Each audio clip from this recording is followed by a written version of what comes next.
अस्सलाम वालेकुम स्टूडेंट्स। आज का टॉपिक है हमारा couple, chapter number 4 which is turning effect of force.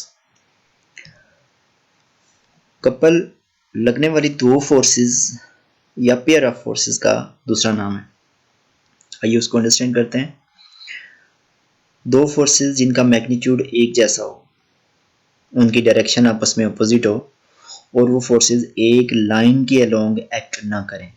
Repeat करता हूँ, लगने वाली दो फोर्सेस जिनका मैग्नीट्यूड एक जैसा होगा लेकिन उनकी डायरेक्शन अपोजिट होगी, that's why unlike parallel forces होंगी, लेकिन वो फोर्सेस एक लाइन के अलोंग एक्ट ना करें। ऐसी फोर्सेस को हम लोग कपल कहते हैं। कपल पेयर से ही वर्ड ड्राइव किया गया है। यहाँ पे लगने वाली दो फोर्सेस हैं। अंडरस्टैंड करने के लिए कॉमन सी एग्जांपल है स्टीयरिंग व्हील की। ये जो स्टीयरिंग व्हील होता है, इस पर दो तरह की फोर्सेस एक्ट कर रही होती हैं। जब एक ड्राइवर ड्राइव करता है, स्टीयरिंग को घुमाता है, तो एक जो फोर्स होती है यहाँ से अपवर्ड एक्ट करती है और दूसरी फोर्सेस यहाँ से डाउनवर्ड एक्ट करती है। अगर ये दो फोर्सेस हों F1 F2, इन दोनों फोर्सेस का मैग्नीट्यूड एक जैसा हो लेकिन इनकी डायरेक्शन आपस में अपोजिट हो और ये दोनों फोर्सेस एक लाइन के अलोंग एक्ट नहीं कर रही हैं, ये दोनों फोर्सेस टर्निंग इफेक्ट प्रोड्यूस करेंगी, जिसकी वजह से ये जो स्टीयरिंग होता है ये रोटेट करता है और ये दोनों फोर्सेस का एक कंबाइंड रिजल्ट किसके इक्वल होता है? कपल के। एक्सप्लेनेशन में when the driver turns the steering two equal but opposite in direction forces produces turning effect। यहाँ पर भी पहली एक्सप्लेनेशन में पहला पॉइंट आपने बताना है कि जब जो ड्राइवर जो होता है क्या कर रहा होता है, स्टीयरिंग को टर्न करता है, तो ये क्या करता है, दो तरह की फोर्सेस को, वो फोर्सेस जिनका मैग्नीट्यूड एक जैसा होता है उनकी डायरेक्शन अपोजिट होती है, उनकी वजह से जब वो अप्लाई करता है तो उनकी वजह से क्या होता है, टर्निंग इफेक्ट प्रोड्यूस होता है और ये दोनों फोर्सेस कपल कहलाती हैं। एग्जाम्पल नंबर 2 जो एक्सप्लेनेशन में है वो डबल आर्म स्पैनर में है। डबल आर्म स्पैनर ये चीज़ होती है एक ऐसी डिवाइस जो किसी नट को टाइट या लूज़ करने के लिए इस्तेमाल की जाती है। अक्सर जब हम लोग टायर चेंज करते हैं तो इसके बुलेट या नट को ओपन या क्लोज करने के लिए हम लोग एक डबल आर्म स्पैनर का इस्तेमाल करते हैं। डबल आर्म इसको इसलिए कहा गया कि इसके दो आर्म लगे होते हैं, इस पर दो तरह से फोर्सेस लगाई जा सकती हैं। ये इसके दो पॉइंट हैं, दो आर्म हैं। एक फोर्सेस यहाँ से अपवर्ड लगाई जाती है और दूसरी फोर्सेस यहाँ से डाउनवर्ड लगाई जाती है। जब हम लोग इस साइड पे फोर्स अपवर्ड, इस साइड पे इक्वल मैग्नीट्यूड वाली force downward, opposite direction force F1 के, तो इसकी वजह से क्या होगा, ये एंटी क्लॉकवाइज मूव रोटेट करेगा स्पिनर, नट लूज किया जाएगा। तो ये जो दो फोर्सेस हैं, याद रहे कि ये दोनों फोर्सेस एक लाइन के अलोंग एक्ट नहीं कर रही, दैट्स वाई ये दोनों फोर्सेस मिलकर कपल बनाती हैं। उसे मेंशन कर दिया लगने वाली जो फोर्सेस हैं जिनको हम लोग नाम दे रहे हैं F1 एंड F2 का या सिंपली अगर दोनों फोर्सेस का मैग्नीट्यूड एक जैसा है तो दोनों को F से ही रिप्रेजेंट किया गया है।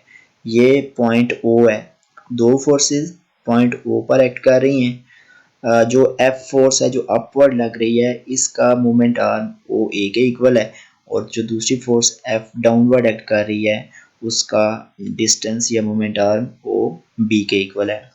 एक्सप्लेनेशन में इसको भी अंडरस्टैंड हम कर सकते हैं कि double arm spanner is used to open the nut, equal forces each of magnitude F are applied on end A and B of a spanner in opposite direction. These forces form a couple that turn the spanner at point O। उसने यही कहा है कि जो double arm spanner होता है इससे हम लोग नट को लूज या टाइट कर सकते हैं। दो तरह की फोर्सेस पर एक्ट करती हैं और ये जो दोनों फोर्सेस होती हैं इनका मैग्नीट्यूड एक जैसा होता है और इनकी डायरेक्शन अपोजिट होती है। टॉर्क इन दोनों फोर्सेस के लगने की वजह से टॉर्क प्रोड्यूस होता है और टॉर्क ऑफ कपल किसके इक्वल हो जाएगा उसको हम लोग फाइंड आउट कर सकते हैं। Torque produced by both forces of the couple have the same direction, thus total torque produced by the couple will be, total torque दोनों फोर्सेस जिनका मैग्नीट्यूड एक जैसा, direction opposite, not acting along the same line, उनकी वजह से produce होने वाला जो कपल होगा जिसको हम टॉर्क ऑफ द कपल कहेंगे, वो किसके इक्वल हो जाएगा, एक force F multiply perpendicular distance, ये force F multiply perpendicular distance या मोमेंट आर्म OA प्लस इसके साथ सम करेंगे दूसरी फोर्स वो भी F से रिप्रेजेंट की गई multiply moment arm O B के इक्वल। तो टोटल जो टॉर्क है या टॉर्क ऑफ कपल है वो किसके इक्वल हो जाएगा, F multiply O A plus F multiply O B. इन दोनों का कंबाइन रिजल्ट जिसकी वजह से टर्निंग इफेक्ट प्रोड्यूस हो रहा है उसको हम लोग नाम देंगे टॉर्क ऑफ कपल का। ये दोनों फोर्सेस चूंकि एक जैसी हैं हम लोग इनको कॉमन ले सकते हैं, तो ओ ए प्लस ओ बी अंदर बच जाएगा। तो ओ ए और ओ बी जो टोटल डिस्टेंस है ओ ए एंड ओ बी का वो कंबाइन या टोटल डिस्टेंस उसने बिल्कुल इक्वल कर दिया है। इस जगह पर लगने वाली फोर्स मतलब पॉइंट ए से लेकर इस जगह पर लगने वाली फोर्स पॉइंट बी, तो टोटल डिस्टेंस इक्वल हो जाएगा ओ ए प्लस ओ बी, सारे का सारा ए बी के इक्वल कर देंगे।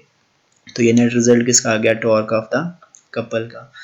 सिंपली हम लोगों ने यहाँ तक इस डेरिवेशन जो छोटी सी 2 लाइन की डेरिवेशन है इसमें हम लोगों ने टॉर्क ऑफ कपल को फाइंड आउट किया है। सिंपली दो फोर्सेस थी जो कपल बना रही हैं, एक लाइन के लॉन्ग एक्ट नहीं कर रही, दोनों फोर्सेस का मूवमेंट आर्म अलग अलग होगा और उनका combined result torque of the couple के इक्वल होगा। ये जो इक्वेशन है ये हम लोगों को टॉर्क के बारे में बताती है, जो दो फोर्सेस की वजह से जिनको डिस्टेंस ए बी पर सेपरेट किया गया इनकी वजह से प्रोड्यूस हो रहा है। इसी का लास्ट पॉइंट है टॉर्क ऑफ कपल, इसको हम कपल आर्म भी कहते हैं।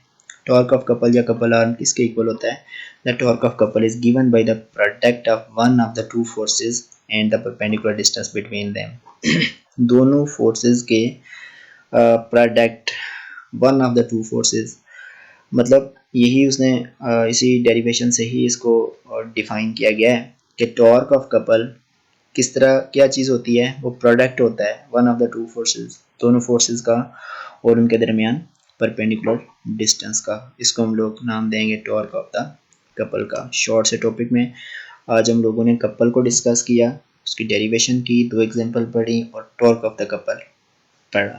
Thank you.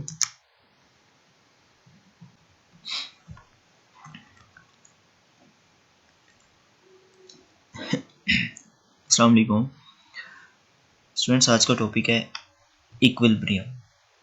चैप्टर नंबर 4 का ये लास्ट टॉपिक है। आज हम डिस्कस करने जा रहे हैं इक्विलिब्रियम को, एग्जांपल्स पढ़ेंगे, इक्विलिब्रियम की कंडीशंस के बारे में पढ़ेंगे और इससे टॉपिक से रिलेवेंट न्यूमेरिकल को एक्सप्लेन करेंगे। सबसे पहले मैं आपको समझाने जा रहा हूँ इक्विलिब्रियम की डेफिनेशन। लिखा हुआ body is said to be in equilibrium when no net force act on it. कोई भी बॉडी इक्विलिब्रियम में कब होती है, जब उस पर कोई नेट फोर्स एक्ट ना करे। याद रखिएगा यहाँ पे सिर्फ फोर्स नहीं है, नेट फोर्स है। अगर मैं चैप्टर नंबर 3 के प्रीवियस लेक्चर को रिपीट करूँ जिस पे हम लोगों ने बॉडी की स्टेट के बारे में पढ़ा था, रेस्ट स्टेट या मोशन स्टेट के बारे में, तो न्यूटन के लॉज हमारे लिए हेल्पफुल हैं, जिसमें हम लोग डिस्कस करते हैं कि कोई भी बॉडी अपनी रेस्ट स्टेट को उस टाइम तक कंटिन्यू रखती है जब तक उस पर कोई एक्सटर्नल फोर्स एक्ट ना करें। ये फर्स्ट लॉ था, न्यूटन लॉ ऑफ मोशन के नाम से जाना जाता है। अब किसी भी बॉडी का रेस्ट पोजीशन पर होना डजेंट मीन कि उस पर कोई फोर्स एक्ट नहीं करती। जैसा कि लास्ट टाइम हमने ये भी चीज़ डिस्कस की थी कि अगर चेयर रेस्ट पे है तो इसका मतलब ये हुआ कि चेयर का जो वेट होता है वो वर्टिकली डाउनवर्ड एक्ट करता है और इस पर एक नॉर्मल फोर्स एक्ट कर रही होती है, रिएक्शन फोर्स अपवर्ड होती है। तो बॉडी रेस्ट स्टेट पर इसलिए है क्योंकि उसका वेट लगने वाली नॉर्मल फोर्स के इक्वल है। अब वो जो नेट फोर्स होगी उस पर लगने वाली वो ज़ीरो के इक्वल होगी।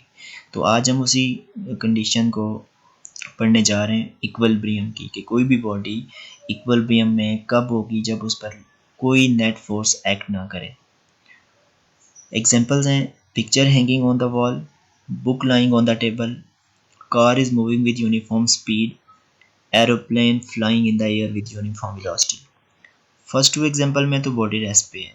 Picture hanging on the wall, अगर एक पिक्चर को वॉल पर हैंग किया गया है तो अगर वो पिक्चर पर स्ट्रिंग भी बांध दी जाए या जो पिक्चर है उसका वेट डाउनवर्ड एक्ट कर रहा है तो वॉल के साथ लगने वाली नॉर्मल फोर्स उसके वेट के इक्वल है, तो हैंस नेट फोर्स ज़ीरो हो गई, बॉडी इक्विलिब्रियम में होगी।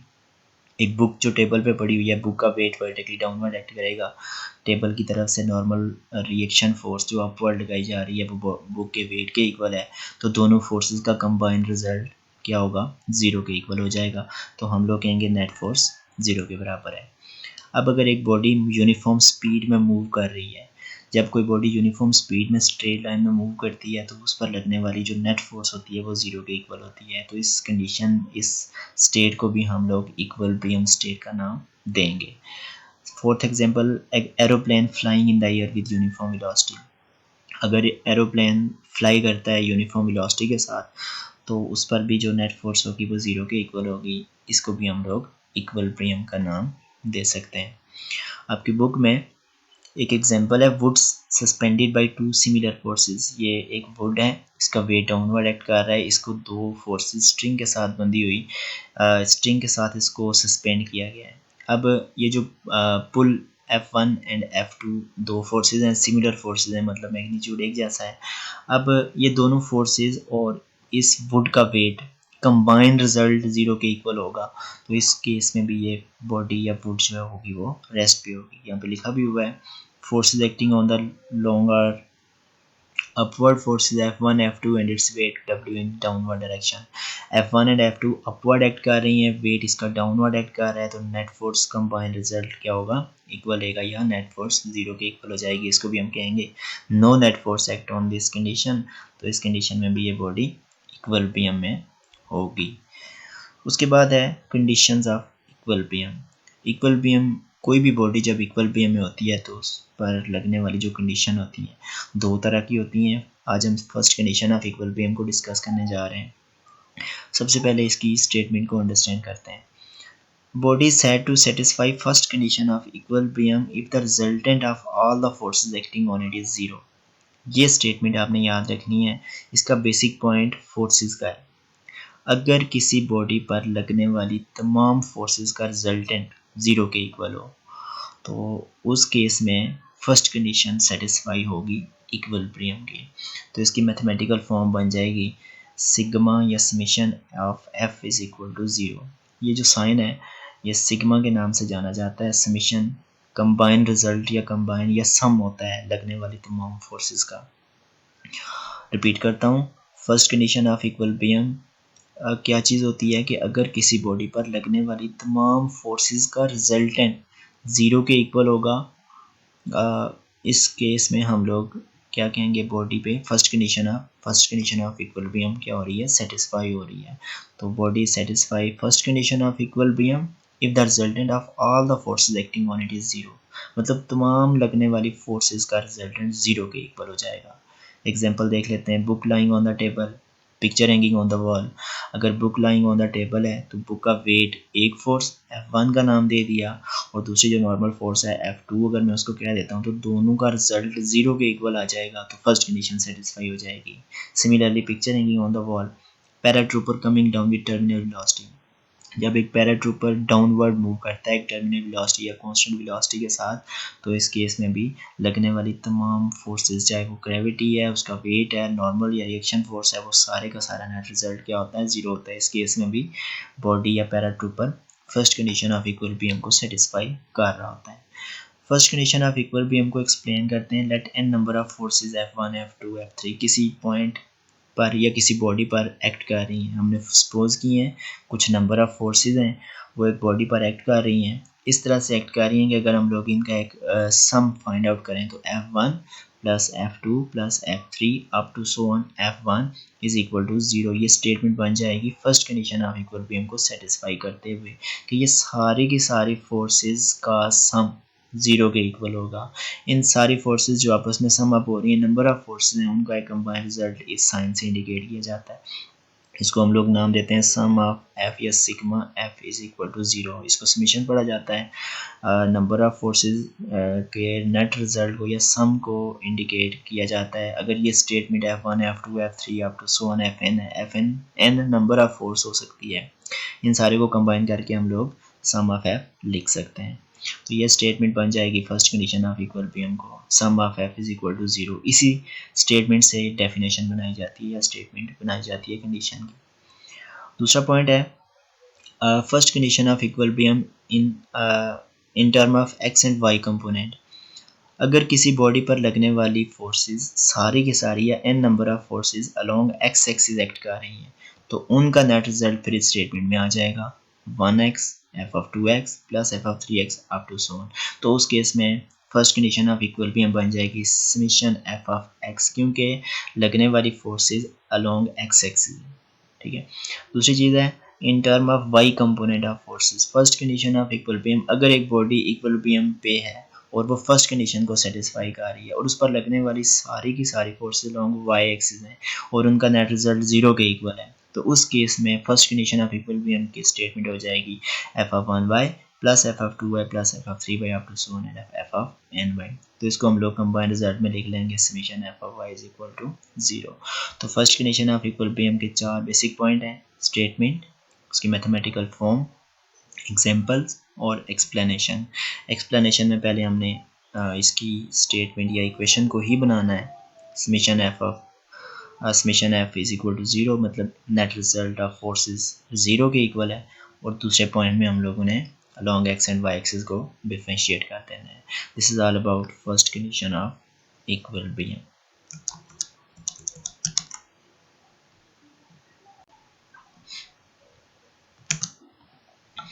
टॉपिक का हिस्सा है एग्जांपल 4.5। एग्जांपल 4.5 की स्टेटमेंट है block of weight 10 newton is hanging through a cord, diagram में गिवन है, find the tension in the cord. ये एक ब्लॉक है जिसका वेट 10 न्यूटन है, इसको एक स्ट्रिंग के साथ सस्पेंड या सॉलिड सपोर्ट के साथ इसको फिक्स किया गया है, इसका वेट डाउनवर्ड एक्ट करता है। हमने ये वाली टेंशन को फाइंड आउट करना है। अब टेंशन फाइंड आउट करने के लिए टेंशन एंड एक्सेलरेशन के केस अप्लाई करने की ज़रूरत नहीं है। यहाँ पे first condition of equilibrium satisfy हो रही है। सबसे पहले हमने ये देखना है कि अगर बॉडी रेस्ट या इक्विलिब्रियम स्टेट में है तो मतलब नेट फोर्सेस जो हैं वो इस पर जो एक्ट कर रही हैं वो 0 के इक्वल हैं। और दूसरी चीज़ हमने इन टर्म ऑफ एक्स और वाई कंपोनेंट को डिस्कस करना होता है। अब चूंकि ये बॉडी की वर्टिकल पोजीशन है, इसका वेट डाउनवर्ड एक्ट कर रहा है, लगने वाली टेंशन के इक्वल है या बैलेंस है, मतलब टेंशन फोर्स वेट फोर्स के बैलेंस बिल्कुल इक्वल है, बराबर है, तो नेट रिजल्ट 0 के इक्वल होगा। इन दोनों का कंबाइंड रिजल्ट 0 के इक्वल करेंगे और ये forces along Y axis act कर रही हैं। ये कॉन्सेप्ट था एग्जांपल 4.5 का। जो चीज़ गिवन है सोल्यूशन में weight of the block W which is 10 newton, we are going to find out tension। First condition apply करेंगे, summation F of x equal to 0 and summation F of y is equal to 0। ये दोनों statement आपने लगानी है साथ, क्योंकि summation F of x जो है वो फोर्सेस के नेट रिजल्ट जो अलोंग x एक्सिस एक्ट कर रही हैं उनको रिप्रेजेंट करता है, और समेशन एफ ऑफ y की जो स्टेटमेंट इज इक्वल टू 0 की जो स्टेटमेंट है वो लगने वाली तमाम फोर्सेस का नेट रिजल्ट जो 0 के इक्वल है वो एक्ट कर रही हैं अलोंग y एक्सिस। दोनों रिप्रेजेंटेशन आपने लाजमी यहाँ पे दिखनी है। अब यहाँ पे इस कंडीशन में चूंकि बॉडी पर अलोंग एक्स एक्सिस कोई फोर्स नहीं एक्ट कर रही, इसलिए हम लोग एक्स कंपोनेंट को हम नेगलेक्ट कर देंगे। तो सिर्फ कौन सी स्टेटमेंट अप्लाई करेंगे, summation F of Y is equal to 0। अब जो summation F of Y is equal to 0 की जगह दो फोर्सेज हैं, टेंशन है और वेट है। ये टेंशन अपवर्ड होगी और वेट डाउनवर्ड एक्ट कर रहा है, दोनों वर्टिकल पोजिशन में। तो समेशन एफ ऑफ वाई की जगह हम लोग रिप्लेस कर देंगे tension minus weight is equal to 0 लगा देंगे। बहुत से स्टूडेंट्स को यहाँ कन्फ्यूजन ये होती है कि ये माइनस साइन कैसे आ गया। तो सिंपली इसको हम दो तरह की फॉर्म से रिप्रेजेंट करते हैं। टेंशन वेट के इक्वल है, तो टेंशन अगर वेट के इक्वल होगा तो इस केस में भी हम tension is equal to weight करके इक्वलिटी के साइन से वेट को माइनस कर सकते हैं। लेकिन यहाँ पे अपोजिट साइन की वजह से आप लोगों ने टेंशन माइनस वेट कर लेना है। तो यहाँ से टेंशन को निकालेंगे, वेट के इक्वल हो जाएगा, टेंशन हमारे पास 10 न्यूटन आ जाएगी, टेंशन ड्राइव होगी विच इज़ 10 न्यूटन। अस्सलाम वालेकुम। 9th class chapter number 4 turning effect of force का आज सेकंड पार्ट है, सेकंड कंडीशन ऑफ इक्विलिब्रियम। हमने कल फर्स्ट कंडीशन ऑफ इक्विलिब्रियम को डिस्कस किया था। फर्स्ट कंडीशन ऑफ इक्विलिब्रियम में resultant of all the forces acting on the body 0 के इक्वल था। किसी बॉडी पर लगने वाली सारी की सारी फोर्सेस का जो रिजल्टेंट है वो 0 के इक्वल होता है। इक्विलिब्रियम को सेटिस्फाई करने के लिए उसकी एक सेकंड कंडीशन है, आज हम उसको डिस्कस करने जा रहे हैं। आइए स्टार्ट करते हैं उसकी स्टेटमेंट से। Body satisfy second condition of equilibrium when the resultant of torque acting on it is 0। किसी बॉडी पर लगने वाले टॉर्क का रिजल्टेंट 0 के इक्वल हुआ तो उस कंडीशन में बॉडी इक्विलिब्रियम स्टेट में होगी, कंडीशन में होगी। पहली कंडीशन में resultant of all the forces था, दूसरी कंडीशन में resultant of torque acting on the body is equal to 0 है। तो इसको मैथमेटिकली तौर पर भी हम लोग ऐसे लिखेंगे, sum of all the torque या resultant of torque acting on the body is equal to 0। Equilibrium की सेकंड कंडीशन लिटरली सिंपल सी है as compare to first condition of equilibrium. ये एक डायग्राम है, बुक पर लगने वाली दो फोर्सेस हैं F1 एंड F2। एक जिस पॉइंट पर एक्ट कर रही हैं line of action of force, या दोनों फोर्सेस जो हैं वो सेम लाइन पर एक्ट कर रही हैं, तो दोनों फोर्सेस की डायरेक्शन आपस में अपोजिट है, इन दोनों फोर्सेस का रिजल्टेंट 0 के इक्वल हो जाएगा। तो ये बॉडी इक्विलिब्रियम की फर्स्ट कंडीशन को सेटिस्फाई करती है।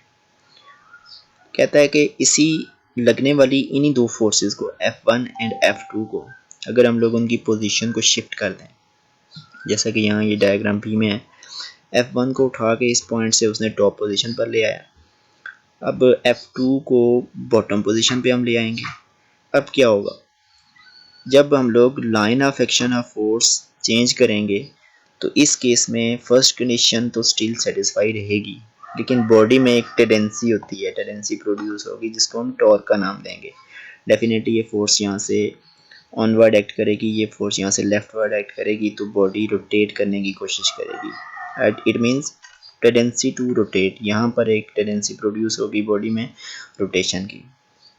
अब फर्स्ट कंडीशन तो सेटिस्फाई है, लेकिन इसमें जो रोटेशन की टेंडेंसी है उसके लिए दूसरी कंडीशन को यहाँ पर अप्लाई किया जा रहा है जिसका नाम सेकंड कंडीशन है। मैं इसको रिपीट करता हूँ। सिंपली हम लोगों ने किसी बॉडी पर लगने वाली फोर्सेस की पोजीशन को शिफ्ट करना है। जब हम लोग पोजीशन को शिफ्ट करेंगे तो बॉडी में फर्स्ट कंडीशन तो सेटिस्फाई रहेगी, लेकिन इसमें जो रोटेशन प्रोड्यूस होती है या एक टेंडेंसी प्रोड्यूस होती है बॉडी में रोटेट करने की, ये टेंडेंसी डिमांड करती है अनदर कंडीशन को जिसको हम नाम देंगे सेकंड कंडीशन ऑफ इक्विलिब्रियम का। इसको एक्सप्लेन करते हैं। Consider body pulls by a force F1 and F2, two forces are equal but opposite in direction, both are acting on the same line, hence their resultant will be 0। यहाँ तक वही first condition वाली बात है कि एक body है जिसको दो फोर्सेस F1 F2 से पुल किया जा रहा है, दोनों फोर्सेस इक्वल हैं, डायरेक्शन उनकी अपोजिट है, एक ही लाइन के अलॉन्ग एक्ट कर रही हैं और उनका रिजल्टेंट 0 है। तो फर्स्ट कंडीशन जो होगी वो body will be in equilibrium. जब हम लोग शिफ्ट करेंगे location, when we shift the location of the body, यहाँ पे लोकेशन की जगह फोर्सेस की लोकेशन को हमने शिफ्ट किया है, इसको आप करेक्ट कर लीजिएगा। In this condition the body will not be in equilibrium through out the first condition is still satisfied.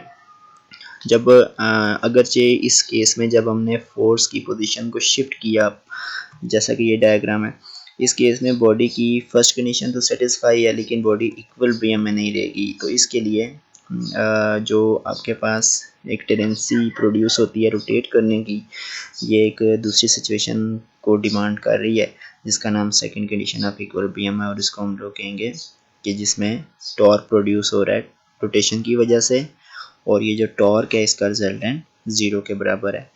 ये थी हमारी second condition of equilibrium.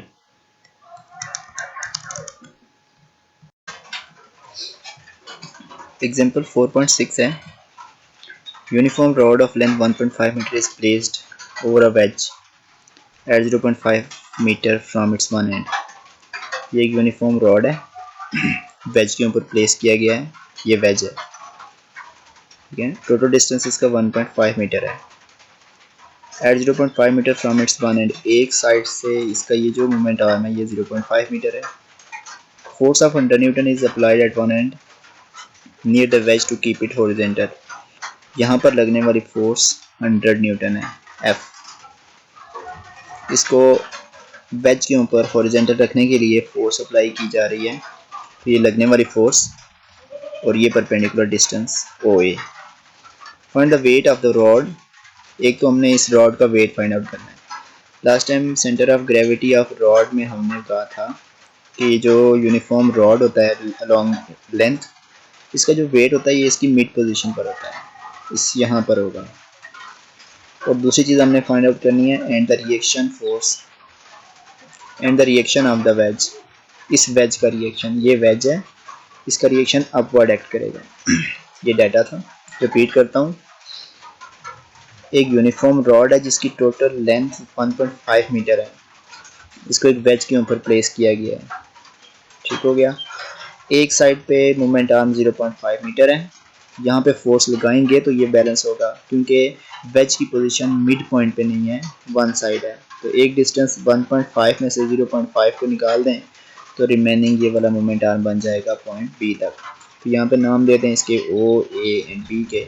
Wait भी फाइंड आउट करना है, रिएक्शन फोर्स भी फाइंड आउट करनी है। तो डेफिनेटली जब हम लोग यहाँ पे फोर्स लगाएंगे तो एक टर्निंग इफेक्ट प्रोड्यूस हो गया। टॉर्क हम लोग सिंपली निकाल सकते हैं, लगने वाली फोर्स परपेंडिकुलर डिस्टेंस ओ ए, रिएक्शन फोर्स भी इसी जगह पे है, परपेंडिकुलर डिस्टेंस भी 0 के इक्वल होगा। वेट डाउनवर्ड एक्ट कर रहा है, ये पोजीशन है, और परपेंडिकुलर डिस्टेंस ओ जी के इक्वल होगा। और ये जो डिस्टेंस है ओ बी का, ये हम लोग फाइंड आउट कर सकते हैं 1.5 में से ये पार्ट निकाल के। सोल्यूशन की तरफ आते हैं। फोर्स 100 न्यूटन है, ओ ए गिवन है 0.5 मीटर, ए जी उसने फाइंड आउट किया हुआ है, ए जी याद रखिएगा। टोटल डिस्टेंस 1.5 मीटर है, 1.5 से 0.5 को निकाल दें तो रिमेनिंग ये सारा बन जाएगा ओ से लेकर बी तक। अब जिस जगह पर इसका वेट वर्टिकली डाउनवर्ड एक्ट करता है उसने इसका नाम दे दिया जी का, ठीक है। तो ये दोनों उसने यहाँ से फाइंड आउट किए हुए हैं कि ए जी हमारे पास इक्वल होगा बी जी के। ये बी है, ये जी है, डेफिनेटली ए से लेकर जी तक ये यहाँ पे मिड पॉइंट है। जितना मोमेंट आर्म ए जी का है उतना ही मोमेंट आर्म किसका होगा, बी जी का। वो मिला के कितना बन गया 0.75 मीटर। 0.75 इस तरफ और टोटल 0.75 इन दोनों को मिला के इस तरफ, तो टोटल बन जाएगा 1.5 मीटर। ये आप सारा इसको कैलकुलेट कर लीजिएगा। तो जब हम लोगों को इस चीज़ का पता लग गया कि 1.5 का हाफ, इस तरफ भी 0.75, इस तरफ भी 0.75, तो 0.75 में से एक डिस्टेंस जो गिवन है 0.5 उसको निकालो, बाकी बचेगा 0.25। इसको आप चेक कर लीजिएगा। तो सोल्यूशन में जो दो चीज़ें हमने फाइंड आउट करनी है वो वेट है, वो रिएक्शन फोर्स है। यहाँ चीज़ मैं आपको बता दूँ, second condition of equilibrium apply की जाएगी या टॉर्क प्रोड्यूस जो हो रहा है वो उसको फाइंड आउट करेंगे। जैसे मैंने आप लोगों को यहाँ से भी बताया कि लगने वाली फोर्स मल्टीप्लाई परपेंडिकुलर डिस्टेंस ओ ए। अगर फोर्स गिवन है तो परपेंडिकुलर डिस्टेंस भी गिवन है। ये टॉर्क लेफ्ट साइड पे होने वाला या एंटी क्लॉकवाइज प्रोड्यूस होने वाला टॉर्क फाइंड आउट किया जा सकता है। इसी तरह से दूसरा टॉर्क रिएक्शन का होगा, रिएक्शन मल्टीप्लाई जो मोमेंट आर्म है वो भी इसी पॉइंट पर है तो उसको हम जीरो कर देंगे, आर मल्टीप्लाई जीरो। इसी तरह से वेट है तो वेट फाइंड आउट करना हो, डब्ल्यू मल्टीप्लाई ओ जी 0.25 है। ये कंडीशन अप्लाई की जा रही है। Sum of torque is equal to 0, force plus reaction minus weight इसलिए किया गया कि ये जो आपके पास क्लॉकवाइज टॉर्क है, जब क्लॉकवाइज टॉर्क या एंटी क्लॉकवाइज और क्लॉकवाइज टॉर्क की इक्वलिटी होगी तो इक्वल की राइट हैंड साइड से जब हम लोग प्रोड्यूस होने वाला मूवमेंट या टॉर्क को हम लोग लेफ्ट साइड लेकर जाएंगे तो वो नेगेटिव हो जाएगा। दैट्स वाई यहाँ पे ये नेगेटिव साइन आ रहा है। तो वैल्यू पुट करेंगे W मल्टीप्लाई 0.25, जाहिर सी बात है R तो 0 हो जाएगा, F मल्टीप्लाई